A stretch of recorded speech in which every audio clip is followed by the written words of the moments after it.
이 영상은 고1 9월 모의평가 독서 수업입니다. 시작합시다. 여기 나오네. 네. 비교 지문 풀이법 제가 설명 한번 했던가요? 했었니? 네. 1번이 뭐지? 요거 봐야지. 1번 비교하는 대상이 하나가 나와 최소 두 개가 나오겠지. 그렇지? 첫 번째 각 개념의 특성 파악. 각 개념들의 특성을 파악해야 되는데 얘들이 1번 문제로 잘 나오고 전체적 글 전체를 물어볼 때가 많아. 윗글의 내용과 일치하지 않는 것 혹은 윗글에 알 수 없는 사실 이런 식으로 나오지. 두 번째 각 개념 간의 비교 질문이니까 당연히 뭐를 찾아야겠지? 대답할까요? 그치? 차이점도 찾지만 뭐도 찾아야 돼? 공통점 차이점인데 여기서 시험 문제 더 잘 나오는 건 뭐다? 당연히 차이점이 훨씬 더 잘 나온다. 공통점은 한 줄은 꼭 나온다. 틀려도 괜찮다. 이제 안 틀리면 되니까. 세 번째, 각 개념 간의 관계까지 나올 수 있다. 서로 대립적인 관계냐, 아니면 상호 보완적이냐, 뭐 이런 것들이 있어 없어? 있지, 그렇지. 제일 잘 나오는 건 뭘까? 서로 대립되는 거다. 네 번째, 읽으면서 특정 개념을 심화하는 문제가 나옵니다. 예를 들어서 동등 비교 같은 경우, 동등 비교가 뭘까? A와 B가 분량이 거의 비슷해. 이게 동등 비교고. 근데 어떤 거는 한쪽이 더 보통 앞에 거보다 뒤에 게 좀 더 중요하게 나오지. 이거는 우등 비교, 열등 비교가 되는데 이 우등 비교에서 B 같은 경우에 대해서 특정 개념을 심화해서 시험 문제가 나온다. 우리 지문으로 따지면 당연히 현대회화가 되겠지. 이해됩니까? 다음 다섯 번째가 선생님이 그냥 이름 붙인 건데 어나더 비교라고 그래서 뭐를 한다고? 새로운 개념을 제시해요. 새로운 개념을 플러스로 더 끄집어낸 다음에 플러스 알파를 끄집어내고 이거랑 합쳐서 세 개를 비교하는 게 나옵니다. 오케이? 이렇게 나오니까 뒤에도 한 문제 나오지 않던가? 아무튼 하나씩 봅시다. 이게 기본이고요.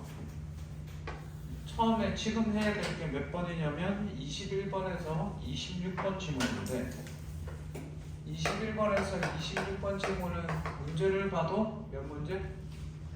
1, 2, 3, 4, 5, 6이니까 6문제에다가 복합 지문이 되죠. 고1 지문 치고는 꽤 어려웠다. 깜짝 놀랐어. 고1을 이렇게 어렵게 내도 되나? 시험 볼 때 제대로 봤니? 네. 자기가 졸지 않았는데 제대로 봤는데도 이거 풀 때 아마 조금 어렵지 않았을까 싶었는데 뒤에 문제도 좀 까다롭더라고. 이 회화 문제뿐만 아니라 다른 두 지문도 그렇게 썩 쉽지는 않았어. 은근슬쩍 고3한테 한번 내볼까 생각도 들더라고.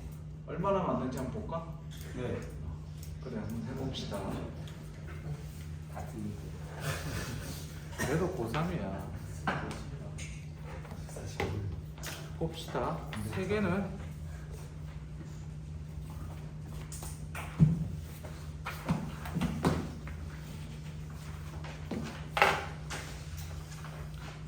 가부터 봅시다. 세 개는 그것을 대면한 각 인식 주체들에 의해 인식 주체 동그라미 다른 색깔 자기가 연필로 했으면 다른 색깔 책 꺼내세요. 네, 뭐 어디든 상관없습니다. 요거는요. 요거 여기다가는 해도 상관없는데 본문에다 해보고 오른쪽에 그 칼라로 준 거 있죠. 여기는 니네 따로 공부하라고 준 거예요. 뒤에 바로 답이 붙어 있습니다. 알겠습니까? 개인용으로 혼자 보면 되니까 혼자 공부하시고 보세요. 계속 봅시다. 각 인식 주체들에 다양하게 드러납니다. 가장 가장 1차적이고 일반적인 세계는 우리가 경험하는 현실 세계 밑줄. 이런 문장들을 이제 딱 보면 기본이지. 인식 주체들은 각자가 지닌 조건에 따라 현실 세계를 다양하게 인식한다. 자, 인식 주체들이 다양하게 인식한다. 문장이 길고 헷갈릴 때는 주어나 목적어 서술어 요거 정도 좀 봐도 돼. 다음 한 예로 각 인식 주체는 서로 다른 가시 및 가청 범위를 다니며, 가시는 뭐니? 보는 거고 가청은 들리는 거지. 이러한 신체적 지각의 차이에 따라 그들이 경험하는 세계에 대한 인식도 각기 달라진다. 그래 안 그래? 보이는 거에 따라 들리는 거에 따라 달라지겠지, 그지? 우리 아들이 별로 잘 못 들어. 귀가 좀 이상해. 완전 사오정이야. 니네 주위에 사오정 있니 형님? 그렇지? 우리 어머니가 좀 그러셔. 아버지가 그 물감 나오고 그랬더니 밥 다 됐어요 막 이래. 뭔가 사오정이 뭔 줄 아네? 잘 안 들려. 미안합니다. 자 봅시다. 또한 인식 주체는 일상 언어를 바탕으로 일상 언어 밑줄 현실 세계를 인식한다. 예를 들어 연속된 시간을 시분으로 표현하는 것처럼 일상 언어는 괄호 연속된 세계를 분절하여 인식 괄호 닫고. 이걸 가지고 언어에 무슨 성? 참고로 여기다 따로 씁니다. 참고로 얘를 가지고 언어의 분절성이라고 그래요. 언어의 분절성이 뭐냐면 여기 보세요. 세계는 연속적으로 이어져 있는데 언어는 이걸 끊어서 나눈다는 거야. 자, 무지개 몇 가지 될까?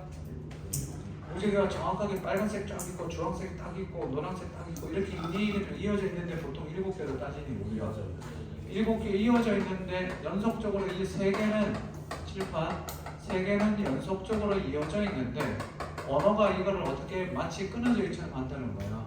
예를 들어서 서양에서는 무지개를 7가지 색깔로 보지만 우리는 5색 무지개라고 그래서 옛날에는 5가지 색깔로 보고 그랬다고. 이해돼? 분명해서 이런 경우도 있으니까. 그리고 여기 보자. 여기 어디야? 턱. 여기는? 볼. 여기는? 턱볼 사이. 턱볼 되게 약간 그렇지. 야가 훌륭한데. 이렇게 요게 턱인지 여기인지 조금 애매할 때도 불구하고 그냥 대충 턱이라고 하든지 볼이라고 하든지 이렇게 이어져 있지만 나눠 있는 것처럼 하는 걸 가지고 언어의 분절성이라고 그래. 됐나요? 다음. 그런데 밑줄 신체적 지각이나 일상 언어는 고정적이지 않다. 자, 가의 첫 번째 문단을 보면 이건 뭐 쉬워서 제가 요약을 안 하는데 첫 번째 문단은 세계의 뭐가 인식 주체들이 자기의 뭐에 따라서 다양하게 어떻게 현실 세계를 첫 번째 문단 읽고 뭐래 나오면 다양하게 인식한다. 요거밖에 없어, 그치? 그러면서 현실 세계에 대한 얘기를 들고 있고 가시, 가청, 일상 언어 이렇게 돼. 첫 번째 문장 보고 나서 머리에 남아야 될 게 한 문장 정도죠, 그렇지? 항상 글이라는 거는 비문학 독서는 반드시 읽고 나서 뭐를 해야 돼? 요약을 하고 하기 전에 이해가 되고 요약이 되고 그다음 기억을 해야 되지. 이 중에 꼭 안 해도 되는 건 뭘까? 최소로 해도 상관없는 건 얘야. 특히 얘는 좀 이따 가겠지만 뭐가 많은 글은 정보가 많은 글은 기억을 많이 할 수 있니 없니? 없지. 정보가 많은 글은 기억을 많이 할 수 없으니까 어떻게 하면 될까? 어디에 뭐가 나와 있는지 체크만 하면 돼. 물론 최대한 많이 기억하면 좋겠지. 이해됐습니까? 근데 잘 봐. 정보가 많은 글을 외우려고 하면 할수록 그 지문은 어려워질 수밖에 없어. 그래서 외우려고 하지 마. 그러면 글이 되게 쉬워져. 근데 기억나는데 일부러 잊을 필요는 없어. 아 맞아, 대머리가 외우지 말았지, 잊어버려야지 이럴 필요는 없어. 됐지? 영상을 찍는데 다른 학교도 요게 시험 범위에 들어가서 니들이 원하는 그 유남 같은 거 그런 건 할 수가 없어. 알겠지? 어쩔 수 없어. 다음 수업을 기대해. 다음. 삐처리하고 삐처리 되고 편집해야 모자이크가 되잖아. 모자이크. 다음. 일상 언어는 고정적이지 않다. 운동선수처럼 반복적 수련을 하거나 안경 등의 도구를 이용하면 인식 주체들의 진입 조건은 달라질 수 있으며 새로 도입된 낯선 언어가 시간하면서 일상 언어로 자리 잡기도 한다. 아, 그렇대. 고정적이지 않고 어떻게 된다? 조건은 달라질 수 있고 새로 도입된 언어가 난 거기다 바로 쳐놨어. 새로 도입된 낯선 언어가 일상 언어로 자리 잡기도 한다. 다음 세 번째 문단. 인식 주체들에 의해 드러나는 각각의 세계는 세계 전체를 이루는 여러 얼굴이라 할 수 있다. 인식 주체들의 인식 조건은 다양하므로 각각의 인식들 동그라미 별표. 자, 키워드가 하나 나왔네. 각각의 뭐가 있다고?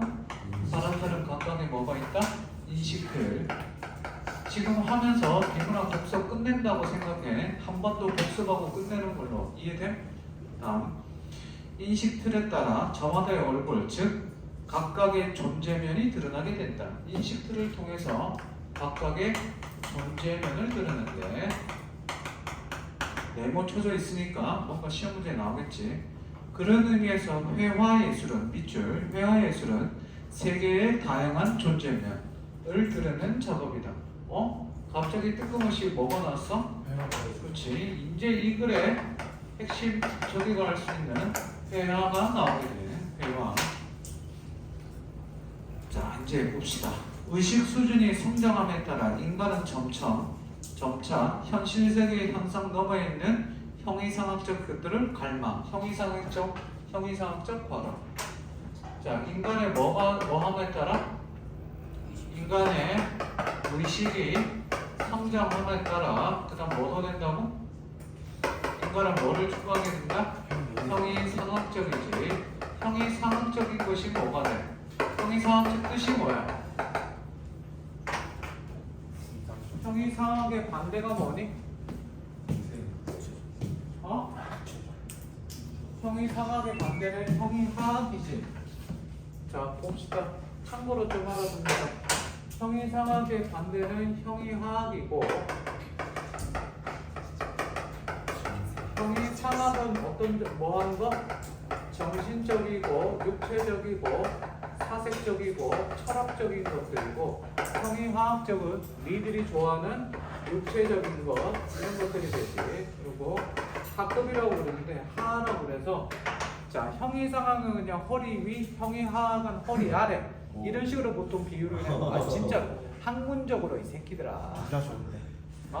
형이 상학은 여기 보세요. 허리 위니까 약간 뭐니? 정신적이고 이런 것들이고 형이 하학은 약간 본능적이고 원초적이고 그치? 육체랑 관련된 그런 것들을 가지고 얘기합니다. 그런데 어쨌든 얘들은 그래서 인간의 의식이 성장함에 따라 뭐를 추구하게 된다? 형이 상학적인 것을 추구하게 되는데 정신적인 거 뭔가 정신적이고 고상하고 철학적이고 사색적인 이런 것들을 추구하게 됩니다. 이런 경향은 현대 회화에서도 영향을 끼쳤으며 회화에서 현실 세계를 다루는 양상에서 변화가 나타났다. 자, 이 글의 중심 소재는 뭐가 되지 얘들아?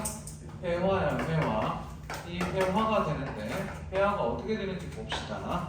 계속 읽을게요. 현대회화의 존재적 특징은 과학과의 비교를 통해 분명해진다. 과학은 과학의 동그라미. 우리가 하고 싶은 얘기는 회화인데 회화를 얘기하기 전에 뭐를 먼저 얘기한다? 과학을 먼저 해. 그래서 지금 자 보세요. 과학이랑 이제 뭐를 회화를 얘기하는데 서로 뭐 하고 있습니까?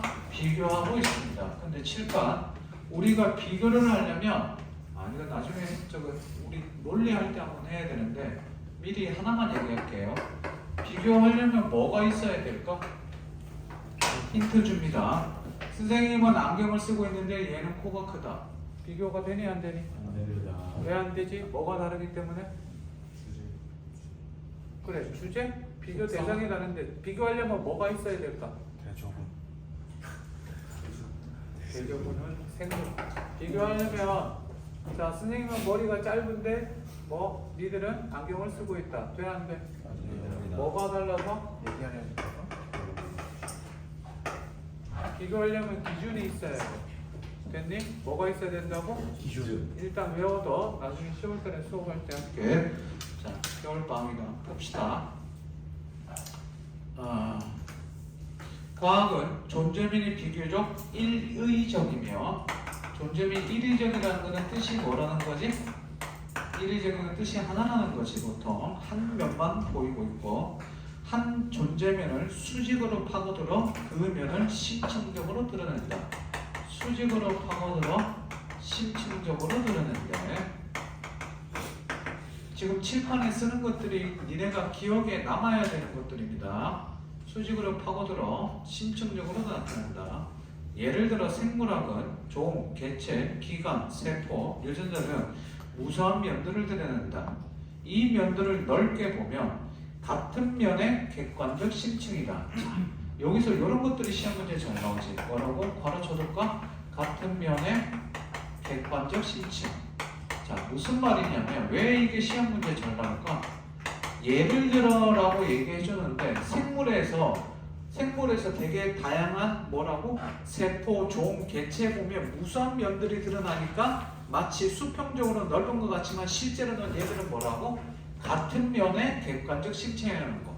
됐니? 결국은 칠판 뭐예요? 무슨 점? 일의적이라는 거 요거 알아두시면 되고. 다음 회화 얘기가 나옵니다. 우리가 하고 싶은 얘기는 누구라고요? 회화. 그치? 비교하는 거 시험 문제에 나오고 회화 봅시다. 그러나 현대 회화는 여러 존재면을 수평적으로 드러낸다. 일의적이 아니라 그러면 다 같이 무슨 점? 오케이. 자, 비문학 독서할 때 선생님 보세요. 비문학 독서할 때 핑크는 추론이야. 알겠니? 선생님이 정리할 때 핑크는 추론이야. 본문에 있는 말을 우리가 뭐 한다? 있는 그대로 쓰는 거는 그 흰색으로 쓰고 중요하게 표시하지만 핑크는 뭐라고? 추론이야. 그러니까 여러 면들이니까 다의적이고 얘를 무슨 적으로? 다 같이 뭐? 수평적으로 드러낸대. 그러면 우리는 딱 뭐 하는 대상이 나왔니? 뭐 하는 대상? 비교가 바로 나오게 되죠. 수식과 수평이 되고. 예를 들어 다 썼어요? 천천히 이따 쓸 시간 충분히 드릴게요. 천천히 빨리 쓰세요. 니들은 19 농담 아니면 잘 안 웃더라. 이런 식이면 영상 끈다. 자, 예를 들어 입체주의나 표현주의 현대회화를 보면 하나의 그림 위에 일상의 현실 세계와 상상에 의한 가능 세계가 혼재해 있음을 알 수 있다. 칠판 봅시다. 비문학 세상의 모든 것들은 이런 말이 있습니다. 우리나라 그 문화유산을 아주 획기적으로 넓힌 책이 이런 책 들어봤을 겁니다. 나의 문화유산 답사기. 이 유홍준 교수님의 문화유산 답사를 저는 유명해지시기 전에 직접 들어본 적이 있습니다. 대한민국에 3대 이빨이 있어요. 3대 이빨이 뭐냐? 말을 진짜 잘하시는 분. 그 중에 한 분이 3대 중에 첫 번째가 이 유홍준 선생님입니다. 관광이 아니라 문화유산 해설하는 거 직접 들어보면 쓰러집니다. 진짜 재밌고 귀에 쏙쏙 들어옵니다. 어쨌든 이분이 책을 딱 1편을 내면서 1편이 엄청나게 팔리면서 계속 팔리는데 여기에 있던 유명한 말이 뭐냐면 이런 말이 있습니다.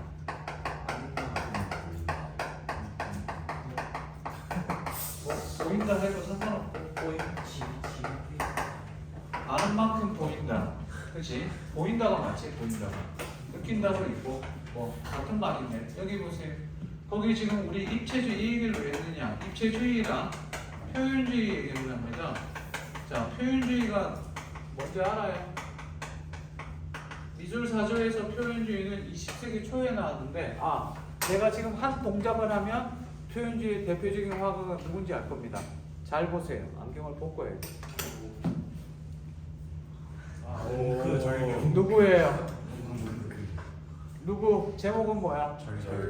절규지. 절개가 아니라 절규의 노르웨이 화가 뭉크가 되죠. 뭉크가 아니라 뭉크. 자, 보면 알겠지만 표현주의는 인간의 외면을 여기 봐봐 칠판. 외면을 있는 그대로 재현하려고 하니 아니면 어떻게 내면을 드러내니? 인간의 내면, 붕커 같은 경우 절규, 공포 뭐 이런 것들을 드러내죠. 입체주의의 대표적인 화가가 누구예요? 다 같이? 피카소. 그렇죠. 대표적인 화가가 피카소인데 자, 오늘 할 것들에 대해 미리 잠깐 얘기를 합시다. 거기 이제 오른쪽 위에 보면 이제 전통 회화가 나오고 현대 회화가 나오는데 그를 이해하도록 도움을 좀 줄게요. 전통 회화는 있는 그대로 가장 현실의 재현이라고 되어 있습니다. 얘는 어떻게 돼요? 가시적인 거에다가 뭐까지 한다? 비가시적인 거 하는데 이 비가시적인 것들이 바로 뭐가 될까? 인간의 감정이나 내면이 되겠지. 내가 나중에 고3들한테 고일들한테 뭐 해주면 미술사 한번 해줍니다. 언제부터 해주냐면 고대 회화 미술부터 시작해서 현대 미술까지 쫙 이렇게 해주는데 오늘 요 관련된 것만 짧게 얘기합시다. 자, 스님 봐. 옛날에 고대 그리스 로마 시대나 그때에는 그림을 그리는데 소위 말하는 전통 회화의 시대는 그림을 그릴 때 뭐 한다고요? 현실에 뭐? 현실에 재현을 하는데 마치 정말 사진처럼 있는 그대로 그리려고 합니다. 자, 유명한 일화가 있습니다. 그때 당시에 아주 유명했던 화가 두 사람이 있었다고 칩시다. A와 B가 있어요. 됐니? 얼마나 그림을 있는 그대로 잘 그리는지 사람들이 그래서 한번 시합을 붙여보자. 그래서 야, 니들 둘이 누가 더 사실적으로 그리는지 한번 보자. 그래서 배틀을 붙입니다. 그랬더니 한 달 뒤에 만났어요. 그래서 사람들이 우르르 다 모였습니다. 몇백 명, 몇천 명이 모여있죠. 첫 번째가 그림을 그려갖고서 천을 가지고 있는데 천을 열어라고 첫 번째가 천을 열었는데 포도를 그렸는데 청포도를 그렸는데 포도가 정말 입체적으로 정말 사실 사진처럼 진짜 잘 그렸어요. 새들이 날아와서 먹으려고 하는 거 쫓을 정도였습니다. 사람들이 우와 진짜 잘 그려. 네가 대빵. 두 번째 그림을 그럼 봐야 되냐 안 봐야 되냐? 봐야겠죠. 두 번째 그림을 걸어라 그랬더니 두 번째 애가 그렸다. 아니 무슨 말이냐 빨리 천을 걷어라. 네 그림도 보자 그랬더니 그렸다. 아이씨 빨리 걷어라고 뭘 그림이래 빨리 걷어라 그랬더니 그렸다고. 뭔 말이야? 캔버스에 천이 덮여있는 듯한 거를 그리는 사람들이 전부 다 이걸 걷어라 그러는데 이게 이미 뭐였어요? 그림이었던 거예요. 누가 이겼겠니? 전자야 후자야? 후자. 이게 고대 그리스랑 옛날에 전통 회화는 현실의 재현이었습니다. 그러다가 계속 바뀌다가 사실주의 르네상스 지나고 뭐 로코코 뭐 이런 양식 그거 다 빼고 오다가 입체주의에 와서 이제 입체주의에 와서 피카소가 그리는데 자, 니네 피카소 그림 같은 거 가끔 보면 정면은 얼굴은 정면을 보고 있는데 몸은 등을 그려놓는다거나 이렇게 나오죠. 이해돼? 여기 보세요. 그러니까 있는 그대로 재현한 게 아니라 내가 뭐 하고 싶은 거 머릿속으로 생각하고 그리고 싶은 것들만 그리는 거지. 이해되니? 그렇게 보시면 됩니다. 자, 그 다음 봅시다. 현실 세계의 실제, 자 상상의 세계라고 돼 있지. 맨 밑에 왼쪽 맨 밑에 줄 현실 세계의 실제를 있는 그대로 재현하고자 했던 전통 회화와 달리 현대 회화는 밑줄 변형과 과장. 저는 여기 동그라미 쳤습니다. 변형과 과장, 그 다음 계속 밑줄을 통해 실제와는 다른 방식으로 세계들을 조합했다. 얘는 수평으로 되는데 뭐를 통해서? 변형과 과장을 통해서 세계와는 실제 우리가 보이는 세계가 아니라 인간의 뭐 재현뿐만 아니라 뭐까지 한다? 내면 세계까지 드러낸다. 오늘 하고 한 번 더 읽고 복습하고 끝내는 걸로. 다음 이러한 현대회의 추상성은 처음에는 혁신적이었으나 점차 보편적 이렇게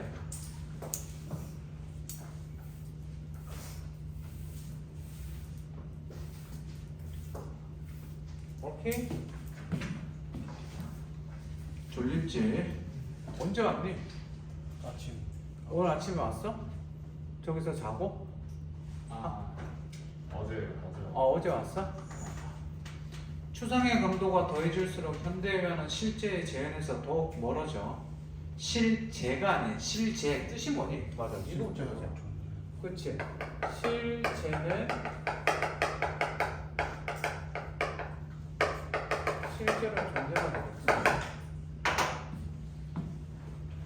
자, 실제가 아닌 화가의 내면을 표현하는 것 밑줄 인식되었다.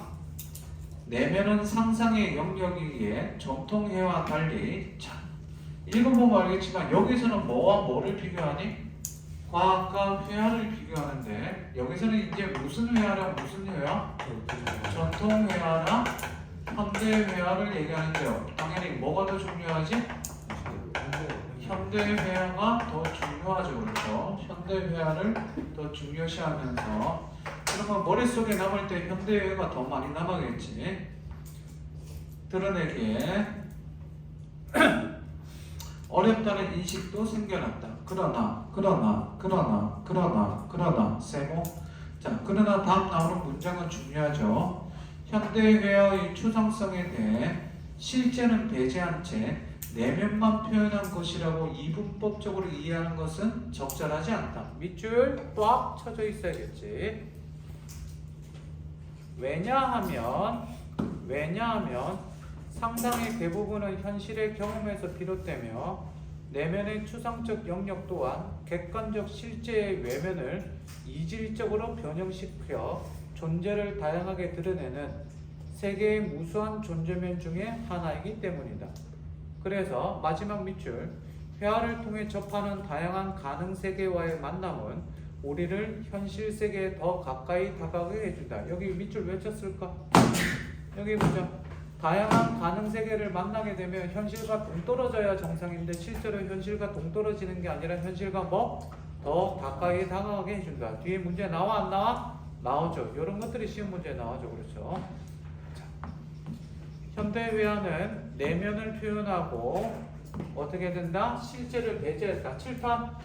현대회화는 내면만 표현하지 실제를 배제했다. OX. 실제를 배제했다. OX.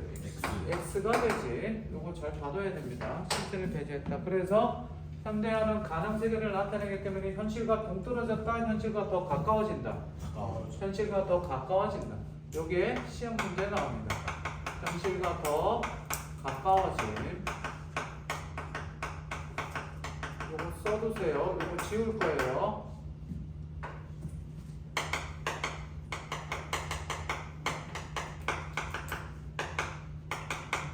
안 지워도 되겠다. 여기까지가 가가 되죠. 오케이? 야. 다음. 나는 좀 짧습니다. 졸려? 졸립지? 다 같이 만세. 졸리면서 만세. 기지개 좀 피고.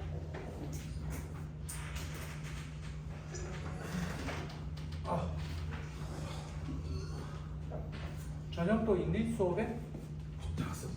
5? 네. 저녁 뭐 먹어? 야, 맛있는 거 사주면 내가 같이 먹어줄게.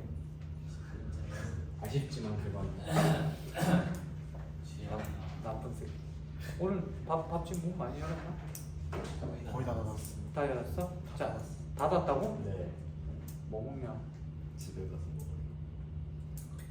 야, 오늘 얘 집에 저녁 어때? 좋습니다. 좋습니다. 미리 어머니한테 연락해둬라. 짜장면 16그릇, 탕수육 4개, 치킨 10마리. 잘 먹을게. 회화는 캔버스 위에 물감으로 색과 형태를 드러내는 가시적 존재지만 회화 동그라미 가시적 존재 밑줄 연결. 회화 가시적 존재. 회화의 의미가 창작자의 주관이나 감상자의 주관에 따라 다양하게 형성되는 점에서 비가시적 존재. 남은 단은 첫 번째 줄을 딱 읽고 나서 첫 번째 기억 남을 거 다 같이 뭐? 회화는 뭐와 뭐다? 가시적과 뭐? 비가시적이다. 자, 칠판 보세요. 왜 가시적이에요? 현실을 눈에 보이는 현실을 뭐 하기 때문에? 현실을 재현하기 때문에 그렇고 비가시적인 이유는 왜? 인간의 뭐? 주관이나 감정 내면이라고 그냥 씁시다. 인간의 내면적인 여러 가지 감정이나 이런 것들, 주관에 따라 보이는 것들, 이런 것들 변형시켜서 나타나기 때문이죠. 그치? 감상자의 주관에 따라 변형시켜서 나타나기 때문에 회화는 가시적과 비가시적입니다. 여기가 이편아? 눈이 뻘게. 담배는 피고 올래? 담배는 피고 올래? 내 자리에 담배 있어. 다음 전통회화는 전통회화 네모. 회화의 가시적 속성을 통해 바로 객관적 세계의 외면을 사실적으로 재현하는 데 주목한다. 굳이 안 쓸게요. 자, 여기 있죠? 뭐라고? 객관적으로 통해서 여기다 추가로 쓴 것 때문에 객관적으로 현실의 재현에 주목한다. 전통회화. 이에 반해 현대회화는 현대회화 네모. 비교하는 요소들이 나오면 딱딱 정확하게 네모 딱 쳐서 눈에 확 띄도록 해줍니다. 회화의 가시적 속성을 통해 회화 화가의 비가시적 내면을 드러낸다. 밑줄 비가시적 내면 밑줄 치중한다. 현대회화는 화가들이 자신만의 밑줄 자신만의 관념적 세계를 가시한 결과물로서 회화 속에서 객관적 실제는 주관화된다. 자, 칠판 보세요. 회화 속에서 현대회화 속에서 객관적 세계는 어떻게 된다고요? 주관화된다는 말은 뭐니? 내가 주관적으로 뭐 시킨다는 거야? 주관적으로 변형시킨다는 거지.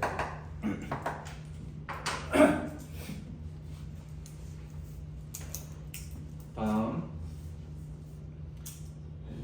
자, 나에 나오는 것들은 제가 미리 다 얘기했습니다. 음악 빼고. 현대의 화가들은 현실에서 목격하는 일상의 모습이 비대칭적이고 혼란스럽더라도 밑줄 임의로 대칭을 만들거나 현실을 조정하는 등의 방법으로 비현실적 호구 동그라미 표현해 내고자 했다. 이렇게 예술을 통해 현실이 추상화되는 과정에서 예술은 객관적 현실로부터 점차 멀어져가는 경향을 보였다. 칠판 중요한 거 나옵니다. 자, 객관적 세계를 현대회화에서 머리로 정리하자. 현대회화에서 객관적 세계를 뭐로 바꾸기 때문에 내가 뭐화시키기 때문에 주관적으로 변형시키기 때문에 변형시켜서 내가 받아들이기 때문에 마지막 줄에 되는 것처럼 뭐 현실이 뭐가 된다? 주관적 변형시킬 때 칠판 뭐 시킬 때 이거를 가지고 추상화 시킨다고 그래. 추상화 시킬 때 이걸 가지고 뭐라고 그럽니까? 예술이 뭐와 현실과 동떨어짐을 한 단어로 다 같이 뭐? 괴리된다고 그럽니다. 그러니까 객관적 세계를 정의하니까 현실이 세계와 괴리된다고 얘기를 하죠.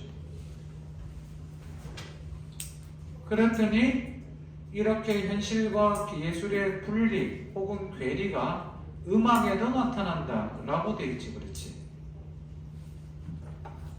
썼어? 재미없지? 그래서 이걸 좀 이따가 하려고 그랬단 말이야. 니네 과학 지문은 좀 재밌어 하겠더라? 예? 과학 재밌지 않았어? 별로 없다고? 뭐가 재밌니? 다음 음악에서도 나타난다. 음악 동그라미. 자, 그림 얘기하다가 음악 나왔어. 음악에 사용되는 음은 현실의 무수한 소리 중 극히 일부이며 일상에서 들으려는 일반적 소리와 달리 밑줄 균질적이고 세련되며 인위적인 배열. 음악이랑 연결. 자, 이제 갑자기 뭔 얘기를 한다? 음악 얘기를 한다. 여기까지 나오겠지? 어디까지 나오니? 여기 나와? 네, 나. 네. 여기 나와? 네, 거기까지다. 여기까지? 음악은 뭐라고? 동그라미 치고 규칙적이고 일반적인 소리와 달리 이렇게 잘 나와. 일반적 소리와 달리 균질적이고 세련되면 인위적인 배열. 자, 음악 일반적 소리와 뭐 다 같다 다르다? 인물적 소리와 다르다. 얘들아, 시험 문제가 여기 있는 것만 나오는 게 지금 뭐야? 뒤에 있는 문제만 나오는 게 아니겠지? 학교 선생님이 변형시켜내겠죠. 일반적 소리와 달리 규칙적 세련 그리고 인이죠. 이렇게 음악도 일상 현실과 거리를 두면 정체성을 확보해야 한다. 자, 여기다 쓰는 게 낫겠네. 여기다 음악 역시 뭐라고? 일반적 소리와 다르다. 소리와 다르다. 여기 일단 첫 번째예요. 그 다음 이제 마지막. 이러한 예술과 현실에 됐고 마지막. 그런데 이러한 예술의 흐름에 대항하여 새로운 시도를 하는 예술가도 있었다. 7판 예술이 현실과 괴리 혹은 분리되는 거에 대해서 이거에 뭐 한다? 7판 얘들아 뭐 한다고? 대항한다는 얘기는 현실과 예술의 분리가 아니라 뭐 해야 된다? 접목해야 되고 서로 가까워야 되지. 새로운 시도. 화가이자 음악가들은 루솔로 동그라미. 사람 이름 나오면 무조건 동그라미 씁니다. 자, 사람 이름 나오면 뭐 한다? 동그라미 씁니다. 시험 문제 무조건 나온다. 다시 한 번 더. 사람 이름, 견해, 학파 나오면 무조건 동그라미 치세요. 사람 이름, 견해, 학파 나오면 동그라미 칩니다. 비문학 독서하는 방법이에요. 루솔로는 일상현실의 기계 소리를 소음이 아닌 음악적 표현으로 대상으로 삼아 소음기계를 악기. 다음 바레즈 동그라미. 역시 바레즈 별로 어려운 거 없죠. 얘들아 얘는요 외울 필요 있니 없니? 얘는 외울 필요 없어. 왜? 나오면 뭐 하면 되니까 찾으면 되니까. 바레즈 분절된 몇 개의 음반을 표현할 수 있는 일반적 악기와 달리 사이렌, 삐요. 사이렌이 3개 있지? 3개 구별할 줄 아는 사람. 앰뷸런스랑 경찰차랑 소방차 구별할 수 있어? 어떻게? 그러니까 경찰차는 땡기지 않고 쭉 이어지고, 약간 소방차랑 그거 앰뷸런스 안 이어지고 분절돼 있는데. 아 그래? 네. 하나만 해봐. 앰뷸런스. 자 여기까지. 오케이. 나중에 한번 보여줘. 야 그거 어떻게 구별하냐? 봅시다. 다음 사이렌의 음반을 일상적 사물이라는 점에 주목하여 사이렌을 음악으로 표현. 다음 또한 세페르 동그라미. 사람의 소리, 기계 소리, 자연음들을 음량 오브제로 활용하는 구체 음악을 창시. 게르는 또 뱀의 동그라미. 예술의 영역을 일상적 삶으로 확장하는 이러한 노력을 확장된 미학. 실방 봅시다. 세 번째가 뭐지? 세페르. 이 세 사람을 가지고 누가 뱀에는 뭐라고 했다? 얘들아 뭐? 확장된 미학. 이렇게 기억하면 됩니다. 뱀에는 예술의 미적 경험이 일상적인 맥락에서 분리되어 예술가라는 특별한 존재에 의해 창조되는 특정한 미적 대상에만 국한된다고 보는 기존의 미학을 비판하며 예술이 창작되고 수용되는 미적 경험이 일상적 현실로까지 확장되어야 한다. 7판 물어보자. 현실과 예술의 괴리에 대해서 뱀에는 긍정적으로 보고 있다. OX 하나 둘 셋. X. 동조한다. OX 동조한다. OX X지. 문제 갑시다. 21번의 답 다같이 3번 1번 어디 틀렸어? 한계를 극복하는 과정 앞에 거 틀렸지. 2번도 앞에 거 틀렸죠.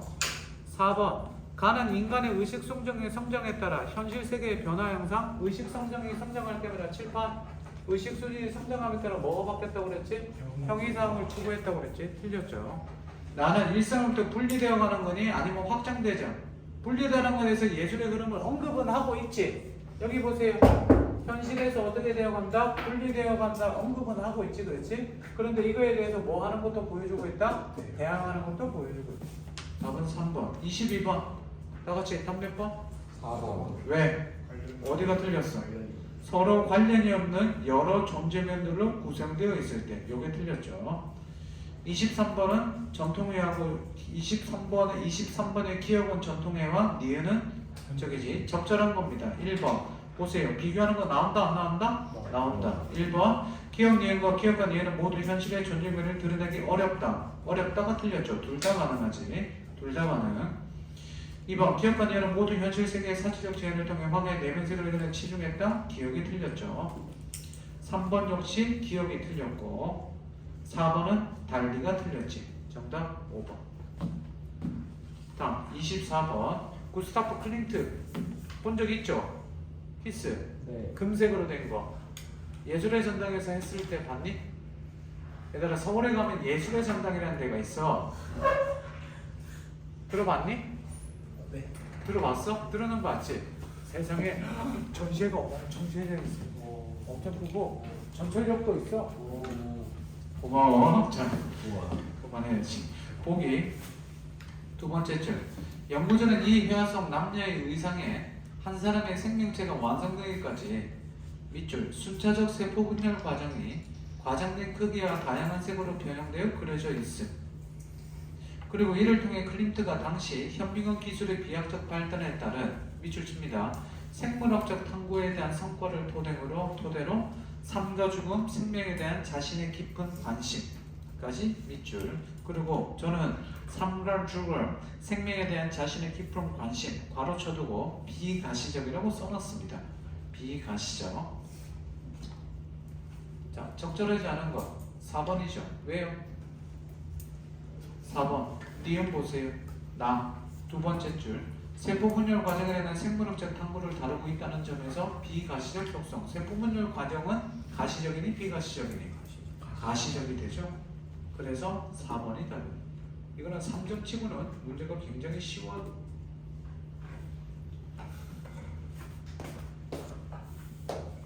(1번부터) 봅시다. 가 생명체가 완성되기까지의 세포 분열 과정을 밝히는 생물학적 지식이 드러내는 현실 세계는 끊어, 그지? 클림트의 회화에 비해 이리적인 성격이다. 앞에 거는 과학이니 회화니? 과학. 앞에 거는 과학이지. 그러니까 여기 보세요. 과학은 무슨 점? 이리적. 칠판에 있는 거 가지고 문제를 다 풀려야 돼. 칠판에 있는 거는 문제가 웬만큼 중요한 건 다 풀린다고 생각하면 돼. 2번 현미경 기술의 발전으로 세포 분열 과정을 직접 관찰할 수 있게 된 것은 인식 주체가 지닌 조건이 달라져서 현실 세계가 새롭게 지각된 사례. 맞아요? 틀려요? 맞죠? 그렇죠.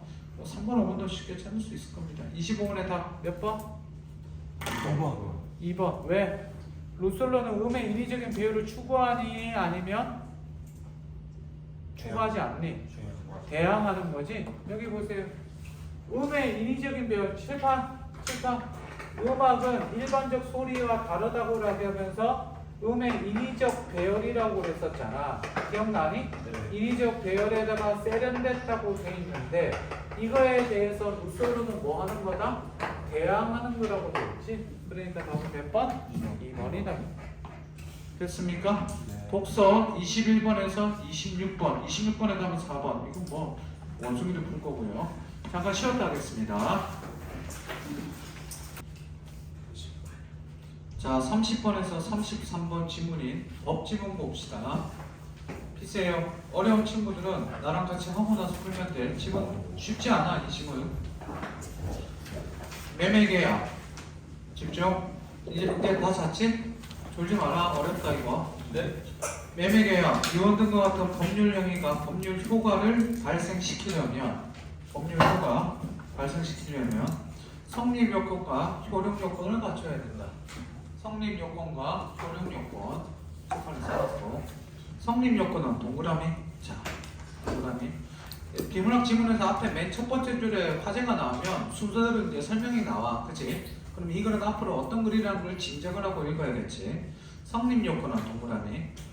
법률 행위가 성립되기 위한 요건으로 성립 요건을 갖추지 못한 경우 법률 행위가 불성립했다고 본다. 자, 성립 요건은 요건이 있어야 되지, 그렇지?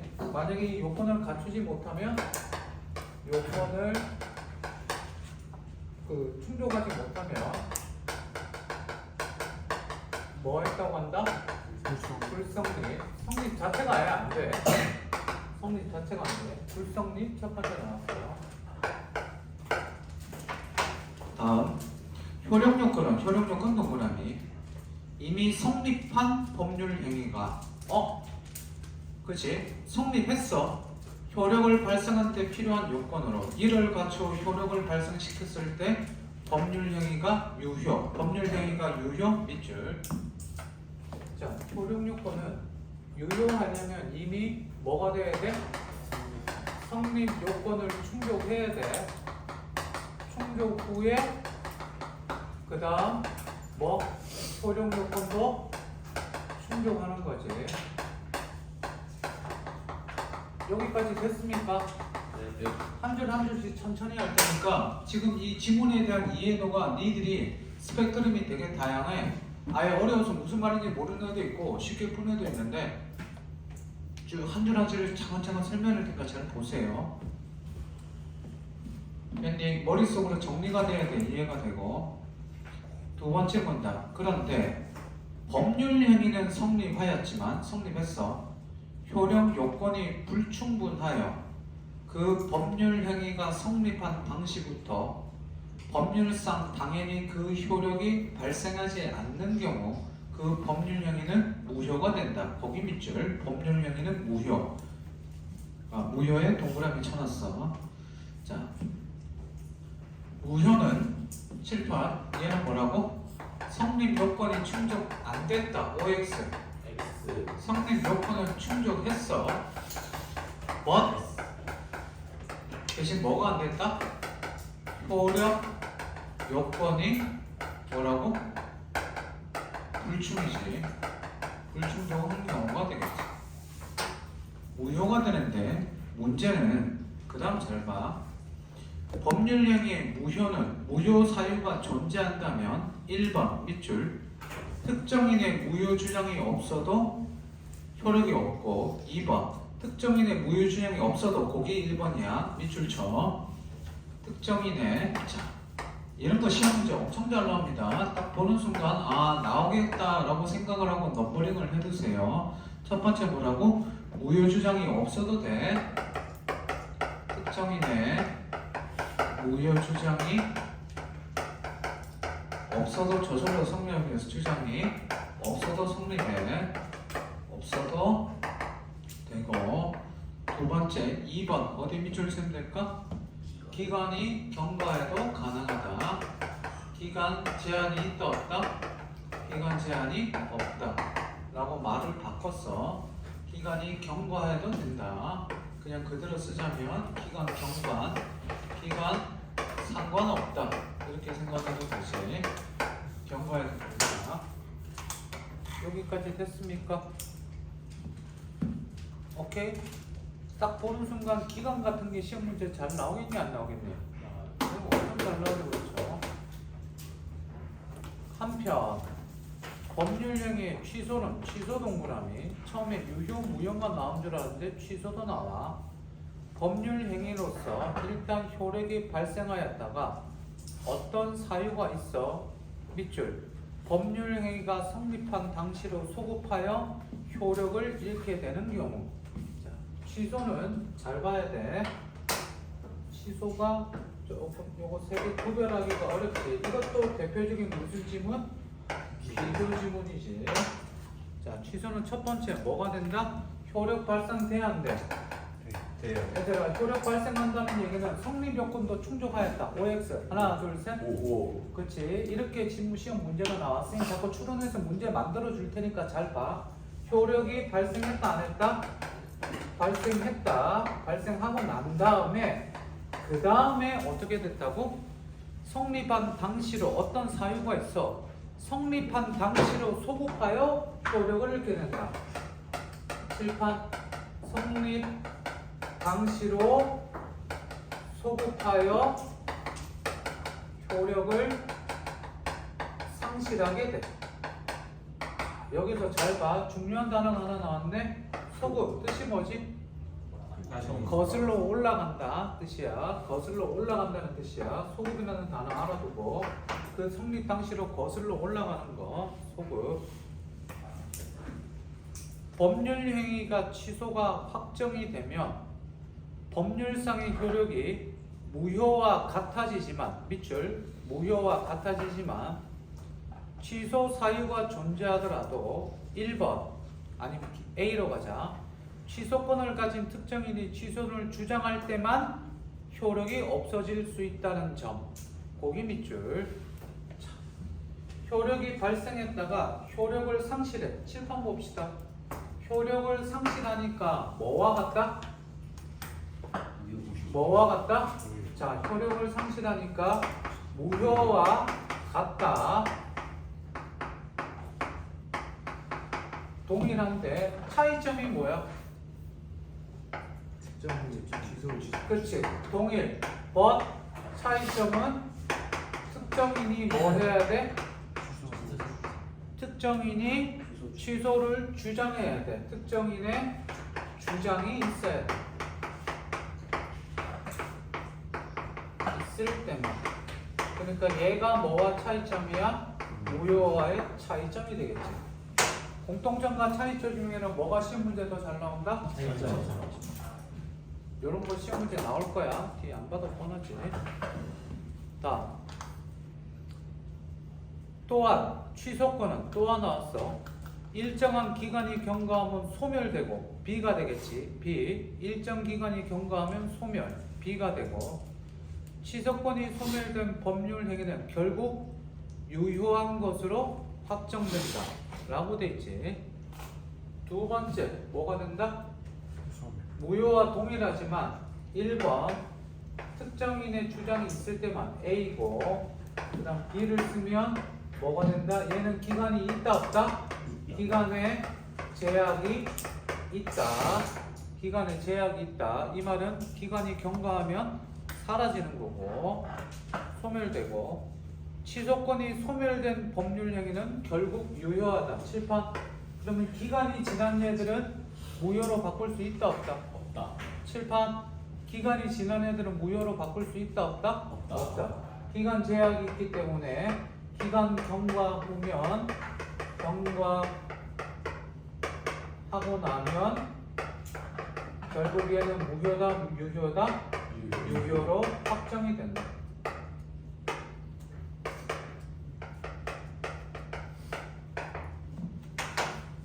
됐습니까? 여기까지 취소입니다. 자, 정보가 많아요 안 많아요? 정보가 꽤 많은 글이니까 시험 볼 때 니네 이게 내신이잖아. 수능 공부할 때는 이 지문을 외울 필요가 없지만 내신 공부할 때는 비문학 독서 시문이 출제가 되면 그 지문을 읽을 시간이 있다 없다? 없다. 그냥 바로 문제 들어가야 된다. 이게 내신 시험과 모의고사 시험의 차이점이다.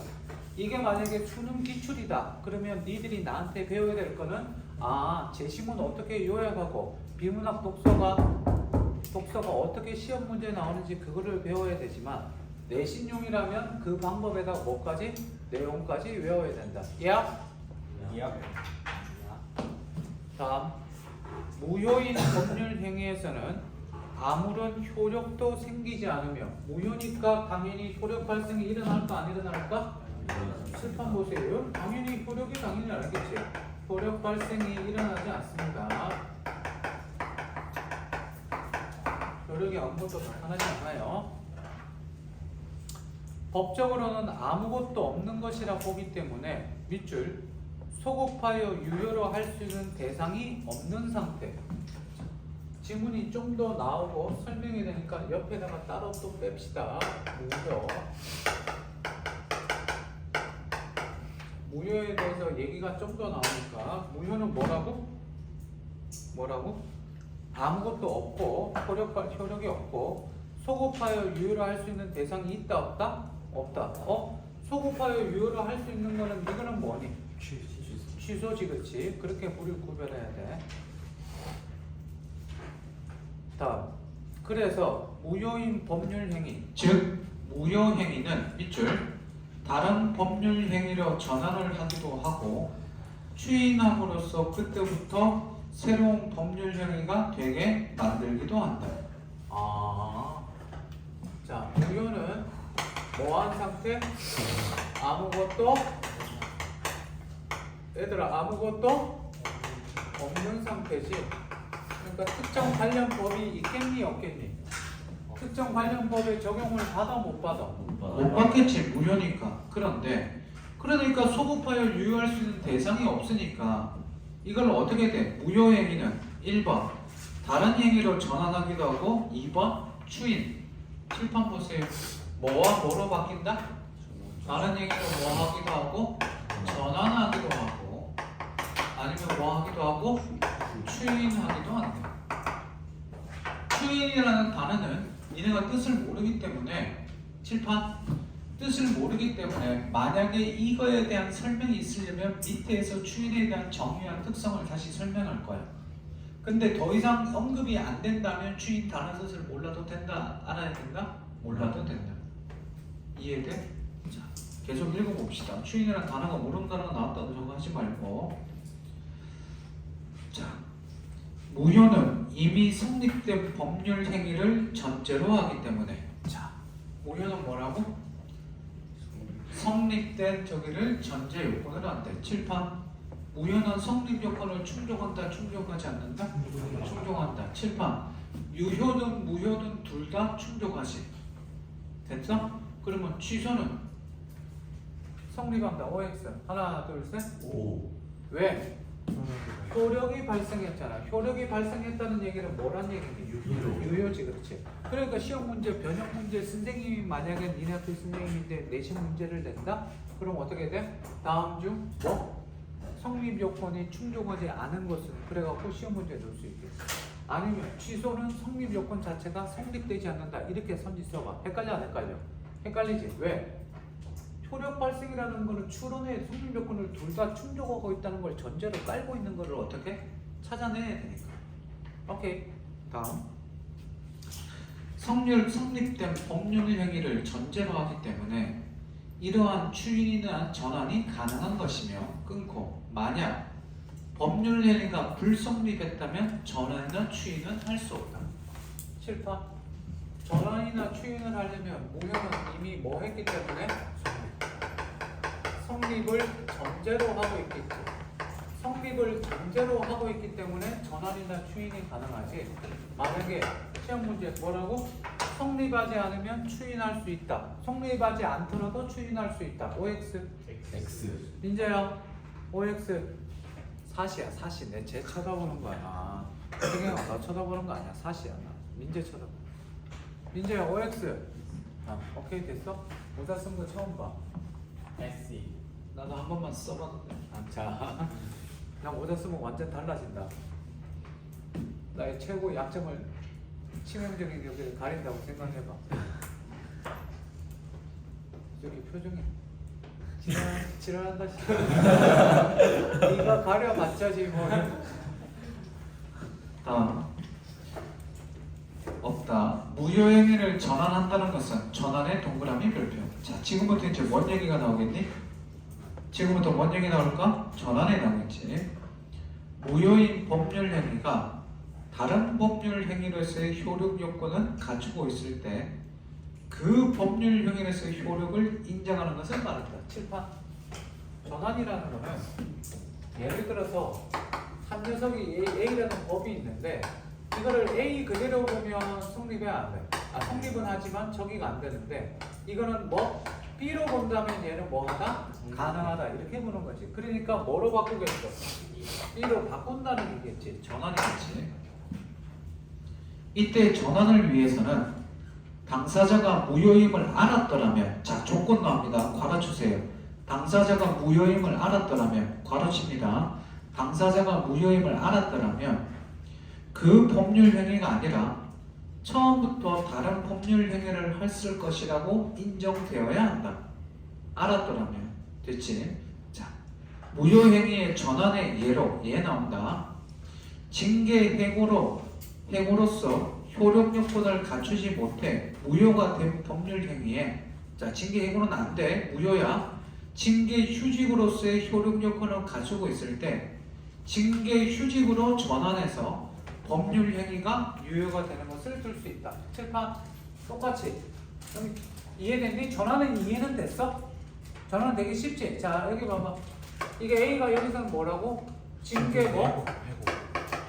징계 해고로서는 성립이 안 돼. 그런데 이거는 징계 뭐로서는 성립이 된다?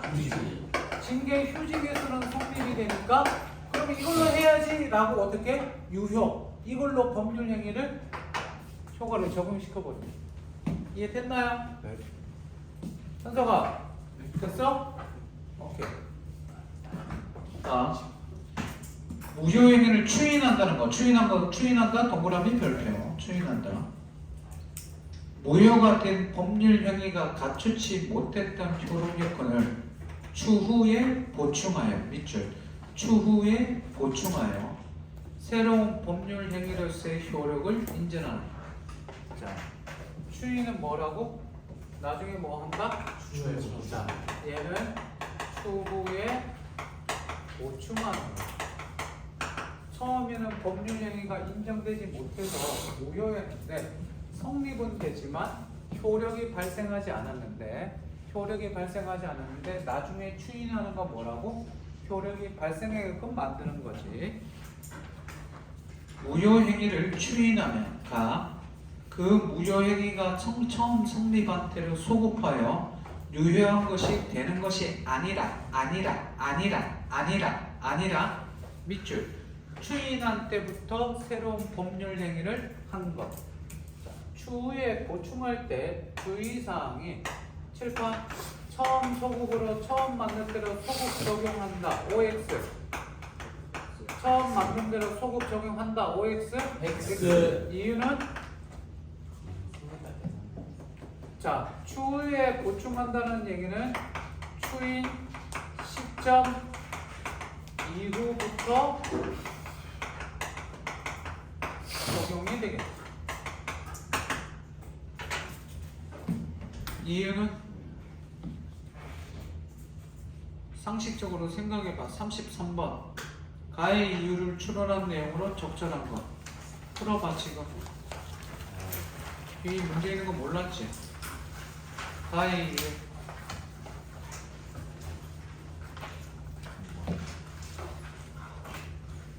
이미 답은 나왔어.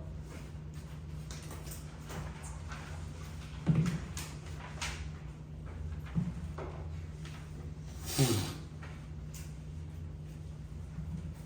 33번에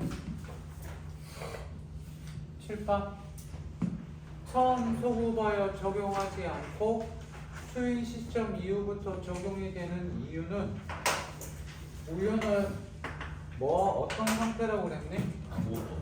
아무것도 없는 상태야. 아무것도 없는 상태니까 소급할 수 있는 게 있을까 없을까? 없어요. 없지. 칠판 다시 추후에 보충하는 거는 어떤 A라는 게 있었는데 얘가 좀 부족했었는데 여기에다가 플러스 알파 보충했으니까 그러면 A는 처음부터 무효니까 뭔가 할 수 있는 게 있다 없다? 아무것도 할 수 있는 게 없는 상태다. 이거 없는 거지, 그렇지? 그러니까 어떻게 돼? 처음으로 소급하여 적용할 수 있다 없다? 없다. 그래서 답은 몇 번? 3번이 된다. 다음 민법은 밑줄 원칙적으로 밑줄 별표 원칙적으로 밑줄 혹은 괄호 별표 원칙적으로 무효행위의 추인을 인정하지 않지만 얘들아 원칙적으로 이런 말 나오면 다음에는 당연히 뭐가 깔려있지? 그렇지 예외가 있겠지. 무효 원인이 소멸한 상태이고 거기 괄호칩니다. 당사자가 기존 법률 행위가 무효임을 알고 추인한 경우에 한해서 괄호 닫고 추인을 인정한다. 시험 문제 나올 수 있는 확률이 굉장히 높겠죠. 자, 뭐라고? 무효 원인이 소멸한 상태, 원인이 사라지고 당사자가 기존 법률 행위가 무효임을 알고 추인한 경우, 기존 법률 행위가 무효임을 추인한 경우에서는 추인을 인정한다. 자, 나 같으면 여기 밑에 거 이것도 니은에서 시험 문제 내겠는데 지금 밑줄 친 거 뭐? 원칙적으로 무효행위의 추인을 인정하지 않는 이유 뭘까?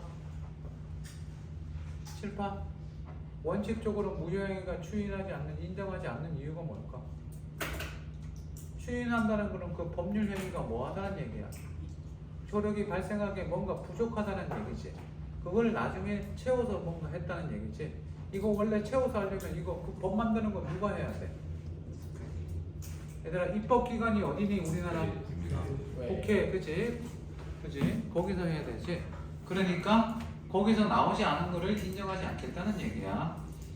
이건 상식이라서 됐고. 마지막 법률행위가 무효가 되면 그 법률행위에 따른 법률 효과도 생기지 않으므로 밑줄 무효행위를 근거로 하는 청구권도 부인된다. 자, 무효니까 뭔가 없으니까 되겠니 안 되겠니?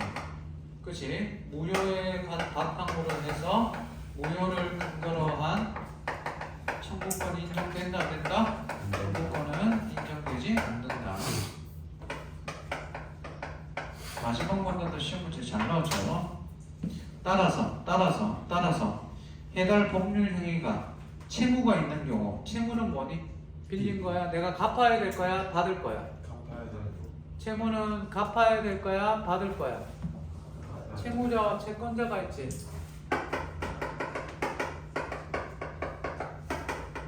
채무자와 채권자의 차이가 뭘까? 채무자는 여기 보세요. 채무자는 갚을 의무가 있는 거고 채권자는 받을 권리가 있는 거예요. 다시 한번 더 채권자 뜻이 뭐라고? 받을 권리고 채무는 뭐? 갚을 의무가 있는 거예요. 채무 빚이 있는 경우 상대방이 청구권을 행사할 수 없으므로 채무를 내가 이행할 필요가 있다 없다? 없다. 만약 이미 채무가 이행됐어. 돈을 내가 갚아버렸어. 안 갚아도 되는데 수령자는 해당 이득을 반환해야 하는 밑줄 부당이득 반환 의무를 진다. 근데 얘가 안 줘 씨야. 그리고 배점은 어떻게 해야 될까? 부당이는 반환 청구권을 행사해야지. 그 밑에 나오잖아요. 무효는 시간이 흘러도 그대로 유지되지만 부당이득의 반환 청구권은 밑줄 소멸시효가 있으므로 영구적으로 주장할 수 있는 것이 아니다. 자, 이해합시다. 여기 보세요. 내가 서진이한테 돈을 빌렸어. 100만원. 됐니? 서진이는 처음부터 없으니 100만원 뭐 빌려줍니까? 그냥 쓰세요. 그거 돈도 아닌데. 그리고 얘가 그냥 나한테 주려고 그랬는데 아니다. 내가 그래도 빌려야지. 그래서 빌렸어. 근데 빌렸는데 무슨 법률 행위를 근거로 했는데 그 법률 행위가 무효가 됐어. 그럼 내가 얘한테 갚을 필요가 있니 없니? 필요 있어 없어? 없지. 근데 내가 미리 돈을 줬는데 좀 있다가 어떻게?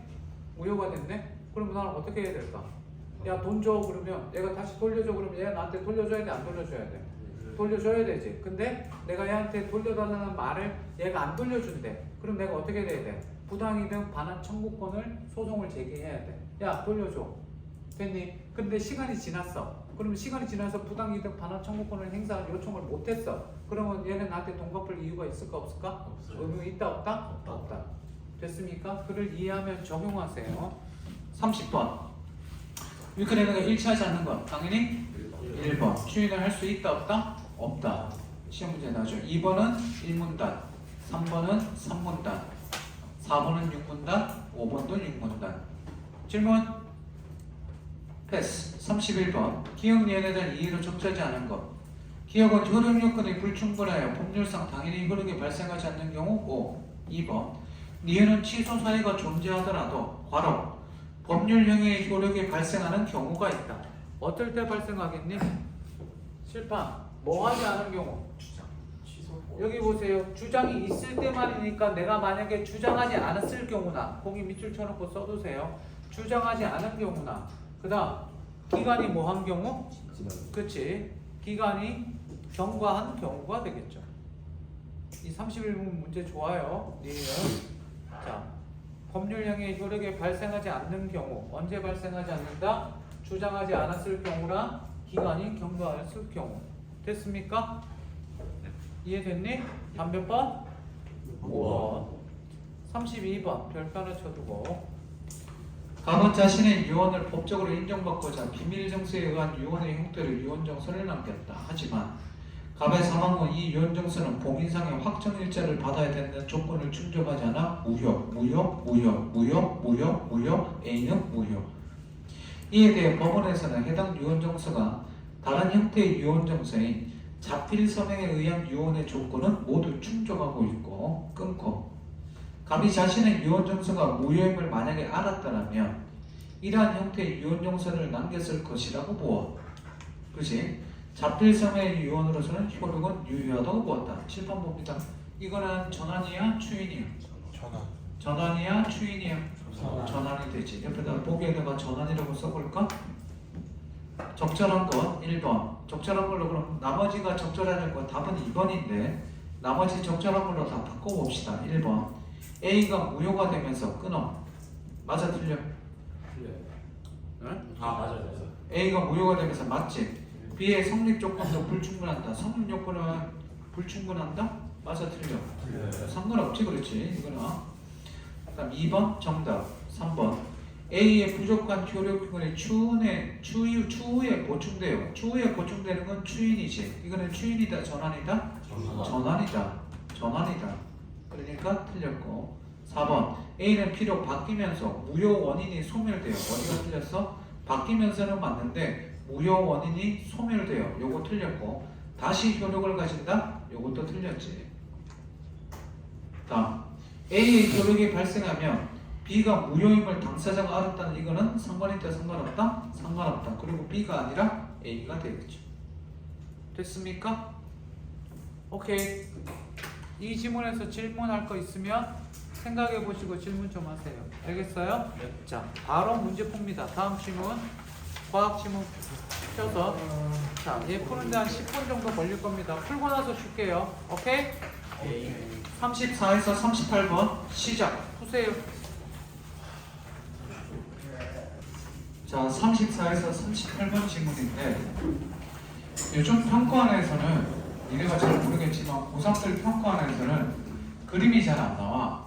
그림이 잘 안 나오는데 어쨌든 고1에서 모의고사는 나오는데 자, 여기 보세요. 문제에 그림이 나오면 그림부터 확인할 것. 다시 한 번 더 뭐라고? 문제에 그림이 나오면 그림에 뭐가 있는지 그림 내용부터 파악하고 그 다음 들어가야 됩니다. 1번 다 디지털 이미지 워킹 디지털 이미지의 저작 관계나 배급사의 서명, 마크 등의 밑줄 특정 정보를 다른 사람들이 인식하지 못하도록 삽입 밑줄 이것을 말한다. 이때 삽입된 정보를 디지털 워터마크라고 하며 정의 내리고 있지. 이것은 디지털 이미지의 무단 배포, 복사 등이 발생했을 때 저작권을 추정하거나 원본 이미지의 훼손 여부를 검증하기 위한 수단으로 활용된다. 주로 이제 인터뷰키에 정의를 내렸지. 굳이 안 쓸게요. 두 번째 문단. 디지털 이미지 워터마킹은 이미지의 공간 영역 활용 방식, 바로 주파수 영역 활용 방식 활용. 그러면 앞으로 이어질 내용은 이 두 가지. 공간 영역 활용 방식으로는 LSB, 그치? 치환 방법이 있다. 여기 뭐라고? LSB 치환 방법.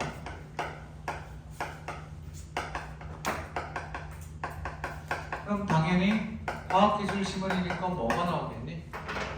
원리. 시험 과학기술에서 잘 나오는 거는 비문학 독서에서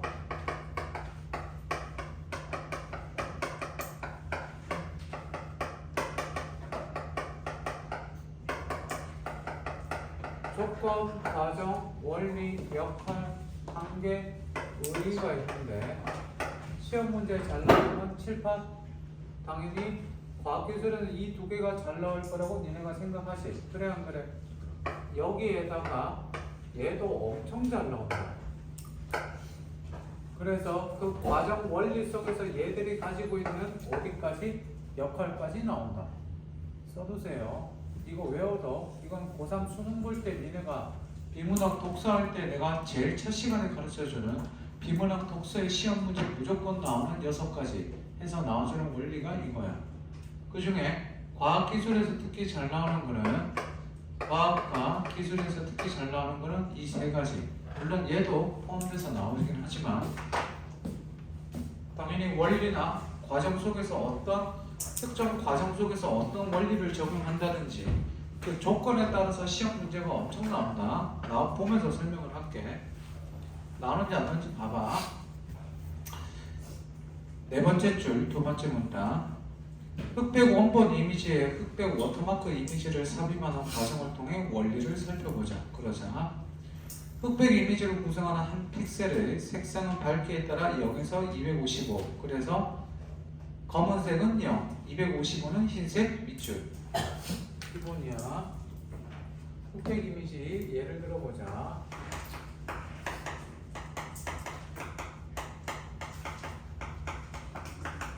영은 뭐? 검은색.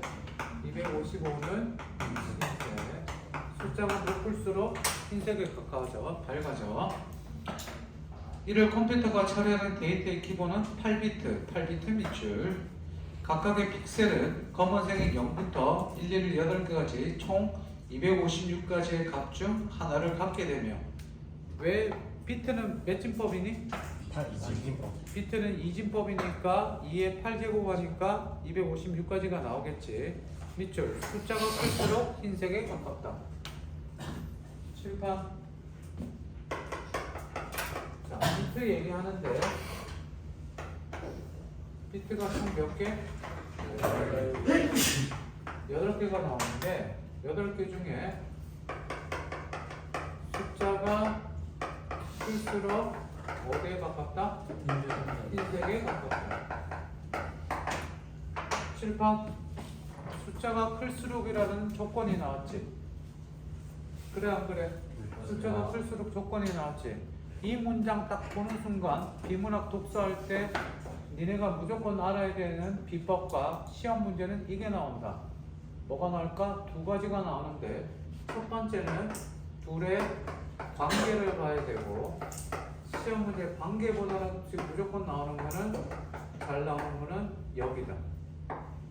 외워둬라. 비문학 독서할 때 비문학 독서 비법 중에 하나인데, 숫자가 클수록 흰색에 가깝다 딱 보는 순간 우리는 반드시 여기 저절로 머릿속에 떠올라야 된다. 다 같이 뭐? 숫자가 뭐 할수록 작을수록 뭐? 검정색에 가깝다.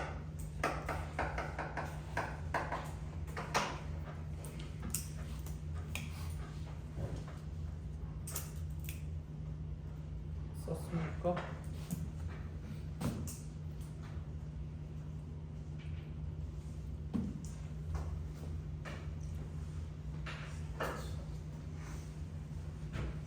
단순히 지문만 공부하지 말고 비문학 독서하는 방법들을 잘 배우세요.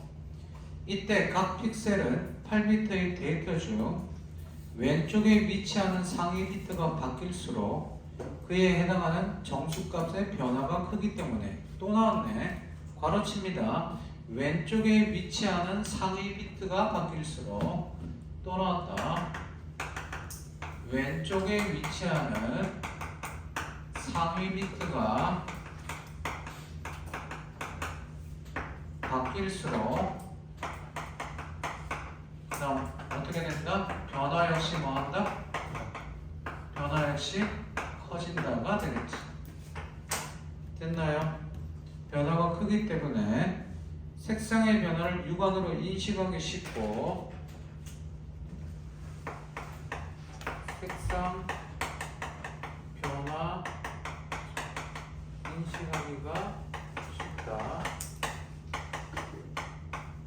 그러면 칠판 딱 보는 순간 뭐가 나와야 된다고? 딱 보는 순간 여기 나와야 되는데 여기 저절로 떠올라야 돼. 근데 여기는 써놨지, 친절하게. 나 같으면 뒤에 거 안 써. 고3 수능도 뒤에 거 안 써. 이해돼? 고3 수능은 이것만 써놓고 끝나. 그럼 당연히 우리는 뭐 해야 돼? 오른쪽 하위 비트가 바뀔수록 변화가 적을 것이고 색상 변화 인식이 난해하다. 이게 나와야겠지. 이해됐습니까? 이게 비문학 독서야. 보자. 있는지. 다음. 오른쪽 하위 비트가 바뀔수록 색상의 변화를 육안으로 인식하기 어렵다. 그냥 그대로 한 줄만 쓰고 말았는데 우리 그대로 바꿔볼까요? 오른쪽. 자, 뭐? 하위 비트가 바뀔수록 변화는 많다 적다? 변화는 적기 때문에 색상 변화 인식하기가 난해하다, 어렵다. 이렇게 써놓으면 되겠죠. 오케이? 다음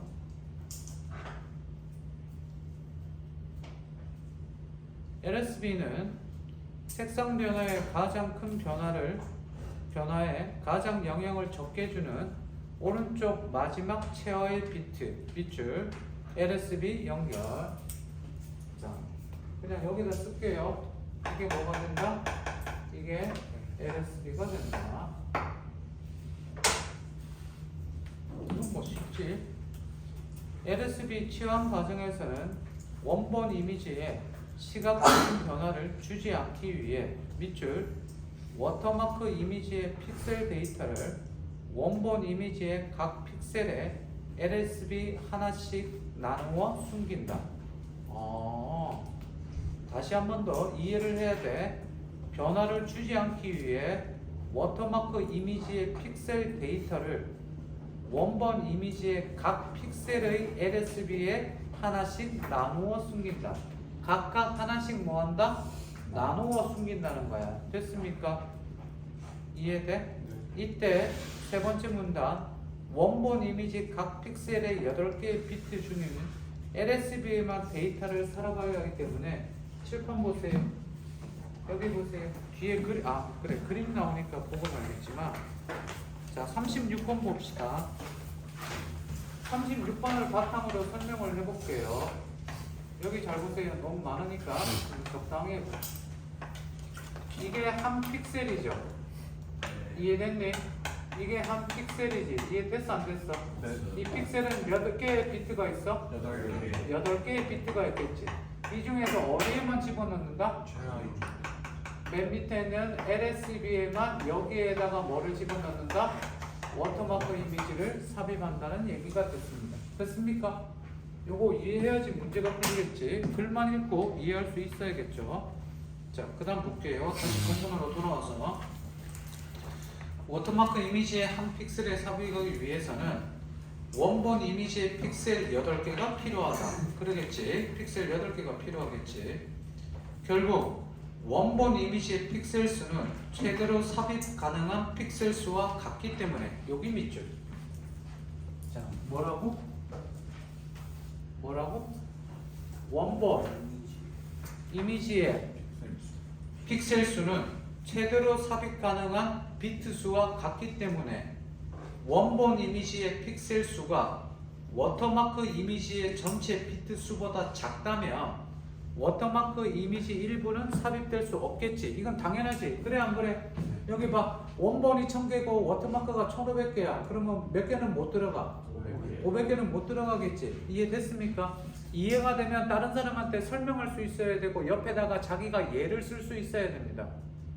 되셨니? 자, 요건 쉬워서 굳이 안 쓸게요. 다음. 그리고 원본 이미지의 픽셀 수가 워터마크 이미지의 전체 비트보다 많을수록 조건 또 나왔네. 괄호 쳐야지. 뭐라고?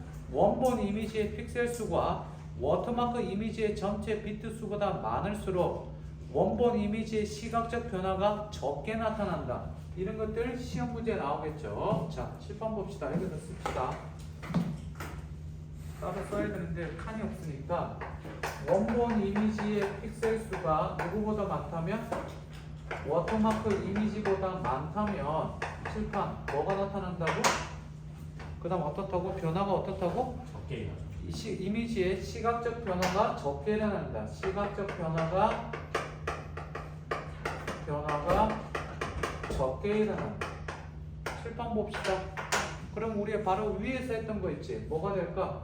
원본 이미지가 워터마크 이미지가 더 많으면 어떻게 되겠니? 시각적 변화가 더 크게 나타나겠지. 됐어요?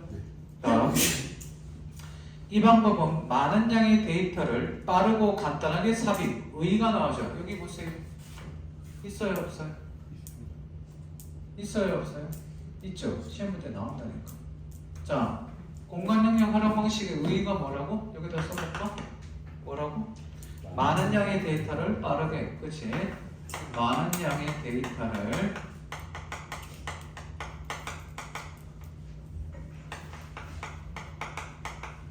빠르고 신속하고 간단하게 이동하기 때문에 원본 이미지의 각 픽셀에서 LSB만 변경하기 때문에 밑줄 시각적으로 색상이나 감도의 변화를 감지하기 어렵다. 1번, 다음 2번 변화 감지가 어렵지. 쉽지 않아. 변화 감지가 없을수록 좋을까 많을수록 좋을까? 그치? 그러나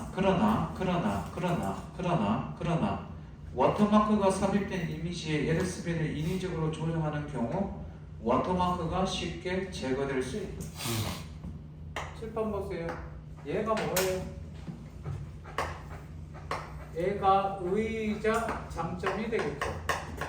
의의자 장점이 되겠죠. 그래 안 그래? 근데 하나 더 나오지. 뭐 나왔니 여기? 한계이자 뭐가 나왔어? 한계이자 단점이 나오는데 이 단점은 뭐라고? 쉽게 제거. 그치? 워터마크 이미지가 쉽게 제거될 수 있고, 그러면 쉽게 제거될 수 있으니까 악용할 수 있겠지. 네. 이해됐습니까? 요게 뭐라고? LSB. 여기까지 됐나요? 이 지문은 별로 안 어렵지 않았니? 네. 천천히 해보면 니네 정도면 이과 대부분 다 이과지. 문과선 한 명. 나도 문과야. 우리 이과 나부랭, 문과 나부랭이들은 이 위대하신 이과 분들을 존중해야지. 알겠습니다. 다음. 다 썼습니까? 네. 계란찜 먹고 싶다. 삼겹살에.